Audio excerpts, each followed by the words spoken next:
O ex-presidente Jair Bolsonaro voltou a ter crises de soluços e foi preciso chamar o médico da equipe que atende Bolsonaro para uma avaliação na Superintendência da Polícia Federal. Com a piora no quadro de saúde dele, segundo os filhos, a informação foi publicada pelo filho dele, o Bolsonaro, né? Ex-vereador Carlos Bolsonaro, nas redes sociais. Segundo ele, o ex-presidente sofre de azia provocada pelas crises de soluço. Vamos ver na tela o que disse o filho do Bolsonaro? Ali, tá lá, ó. O médico do meu pai foi chamado hoje, domingo, dia 11 de janeiro de 2026, à prisão após sermos informados de que suas crises persistentes de soluço evoluíram para um quadro de azia constante, o que o impede de se alimentar adequadamente e de dormir. É perceptível ainda o grave abalo psicológico que ele sofre, agravado pelo fato de permanecer sozinho na solitária. Nesse fim de semana, a defesa do presidente Jair Bolsonaro protocolou mais um pedido de prisão domiciliar humanitária junto ao STF, que até o presente momento, lamentavelmente, não foi apreciado, segundo o Carlos Bolsonaro. No próximo ali, a gente vê os crimes pelos quais Jair Bolsonaro foi condenado a 27 anos de prisão. Então lá, destruição de patrimônio, 2, destruição de patrimônio tombado. Jair Bolsonaro estava em Orlando, Estados Unidos, não se encontrava na Praça dos Três Poderes, portanto, não destruiu absolutamente nada. No direito penal, vigora o princípio da individualização da pena. Ainda assim, nesses dois crimes, Bolsonaro foi condenado injustamente. Estão aí as palavras de Carlos Bolsonaro, mas ali também ele diz, ó, organização criminosa armada. No dia 8 de janeiro, nenhuma arma foi apreendida. Não se tratou de movimento armado, foi uma manifestação sem a participação ou liderança de Jair Bolsonaro, que saiu do controle com a exaltação de alguns poucos manifestantes. Trata-se de uma condenação injusta, continuou Carlos Bolsonaro, que depois completou ali, golpe de Estado. E 5, a abolição violenta do Estado Democrático de Direito. Não se pode falar em golpe sem ato executório. Não se dá golpe em um domingo contra prédios públicos vazios. Os participantes foram condenados sob a tese de crime de multidão, isto é, sem liderança. Posteriormente, contraditoriamente, condena-se Jair Bolsonaro como líder dos fatos de 8 de janeiro, mesmo ele estando fora do país. O que se observa é uma perseguição política escancarada, incompatível com o Estado de Direito. Mais uma condenação injusta, atenciosamente completa Carlos Bolsonaro, Síria.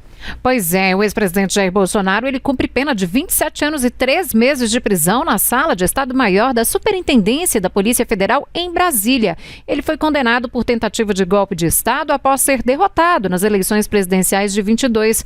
Representado por Celso Vilarde, Paulo Cunha Bueno e Daniel Tesser, Bolsonaro protocolou no Supremo Tribunal Federal um pedido de prisão humanitária. A concessão depende agora do relator ministro Alexandre de Moraes. Pois é, gente, inclusive no sábado, né, a ex-primeira-dama, que é a Michele Bolsonaro, disse que ele enfrenta ainda a perda de equilíbrio quando se levanta, hein? Vamos ver uma publicação dela?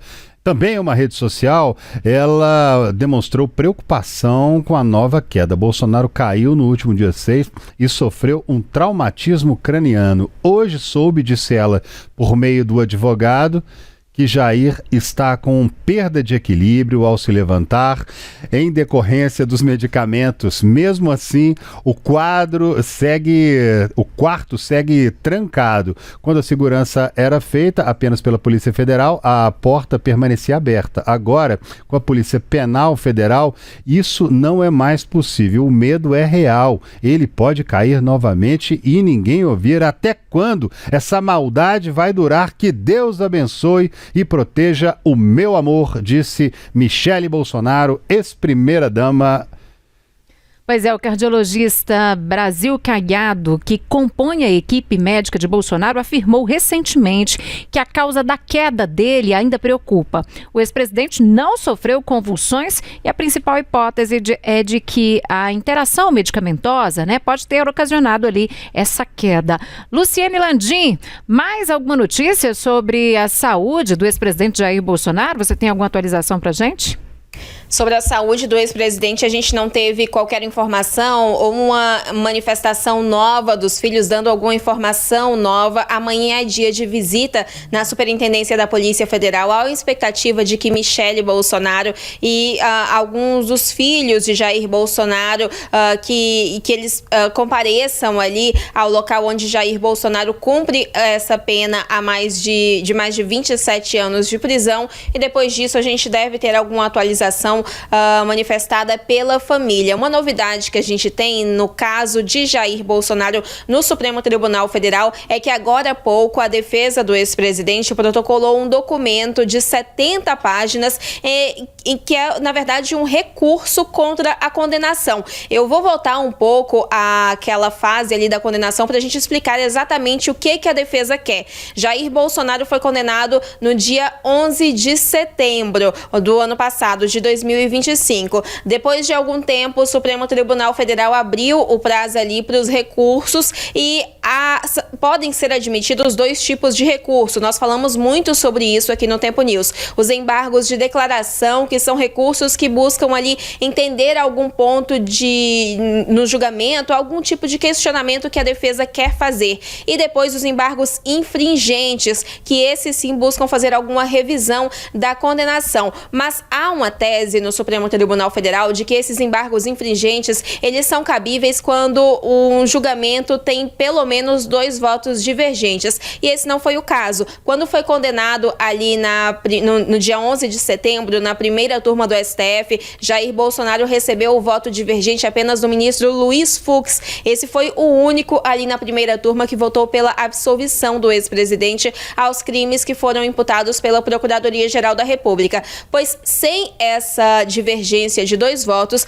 o ministro relator Alexandre de Moraes deu encerramento do caso da ação penal, que é o que a gente chama de trânsito em julgado, sem esse prazo para os embargos infringentes. Isso foi no dia 25 de novembro, que foi quando Jair Bolsonaro começou a cumprir essa pena definitiva de prisão por golpe de Estado. E ainda assim, alguns dias depois, a defesa do ex-presidente insistiu na apresentação desses embargos infringentes e eles foram de ofício negados ali por Moraes, justamente pela falta de competência, porque não era mais um recurso cabível ali naquele momento. Pois bem, esse documento apresentado hoje pela defesa do ex-presidente, de 70 páginas, pede que Moraes reconsidere essa última decisão de negar os embargos infringentes e caso o ministro não queira se posicionar ou não queira assinar essa decisão que a defesa pede, os advogados de Jair Bolsonaro pedem que esse caso seja levado ao plenário do Supremo Tribunal Federal para que seja decidido lá. E tem um trecho também nesse documento que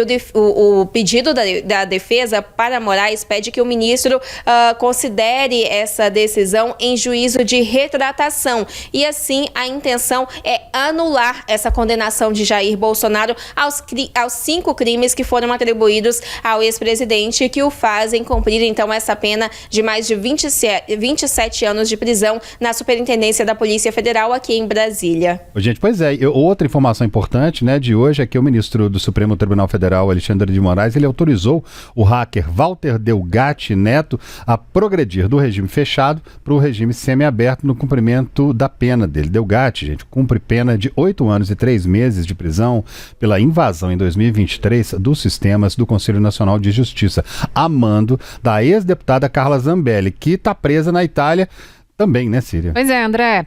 Ela foi, inclusive, condenada a 10 anos de prisão no Brasil por causa desse crime. E, na época, o hacker inseriu um mandado falso ali de prisão contra o ministro Alexandre de Moraes no sistema da Justiça. E quem tem mais informações para a gente sobre este assunto lá de Brasília é o repórter Gabriel Ferreira Borges. Gabriel, boa noite para você. Essa mudança de regime aí de Delgatti já está valendo, hein? Boa noite, Síria. Boa noite, André. Boa noite a todo mundo que nos assiste no Tempo News. Na prática, ainda não, Síria. Cabe agora à Secretaria de Administração Penitenciária do Estado de São Paulo tomar as providências cabíveis para transferir Delgatti da penitenciária de Potim, a cerca de 170 quilômetros de São Paulo, onde ele está preso, para uma colônia agrícola ou industrial para o início do cumprimento da pena em regime semiaberto. Lembrando que a penitenciária de Potim já tem uma ala onde Delgatti poderia iniciar o cumprimento da pena em regime semiaberto. Então, é possível que ele permaneça onde ele já está preso e não seja transferido para um outro estabelecimento prisional no estado de São Paulo. Lembrando também que Delgatti, ele está na penitenciária de Potim desde o último mês de dezembro, ou seja, há cerca de um mês, quando ele foi transferido de Tremembé para lá. Como é de praxe, a Secretaria de Administração Penitenciária do Estado de São Paulo não informou para qual estabelecimento Delgatti vai ser transferido, nem a previsão para que isso aconteça. Por motivos de segurança, a nova penitenciária só vai ser anunciada, vai ser confirmada quando a operação de transferência, caso seja realizada, seja confirmada pela Secretaria de Administração Penitenciária do Estado de São Paulo. O ministro do STF, Alexandre de Moraes, autorizou a progressão de regime do regime fechado para o regime semiaberto a pedido da defesa do próprio hacker Walter Delgatti. O ministro apontou que todos os requisitos legais para a transição do regime fechado para o regime semiaberto estão presentes neste caso de Walter Delgatti. Delgatti já cumpriu 20% de sua pena, que é o tempo mínimo para a progressão do regime semiaberto para o regime fechado. Esse percentual corresponde a 667 dias da pena de 8 anos e 3 meses de prisão a Delgatti e é o tempo mínimo exigido para um condenado que seja reincidente, mas não em crimes que tenham cometidos com grave ameaça ou violência, para a progressão do regime semiaberto, para a progressão do regime fechado para o regime semiaberto. Lembrando, como vocês já falaram, que o Delgatti ele foi condenado a 8 anos e 3 meses de prisão pela primeira turma do STF, ao lado da ex-deputada federal Carla Zambelli.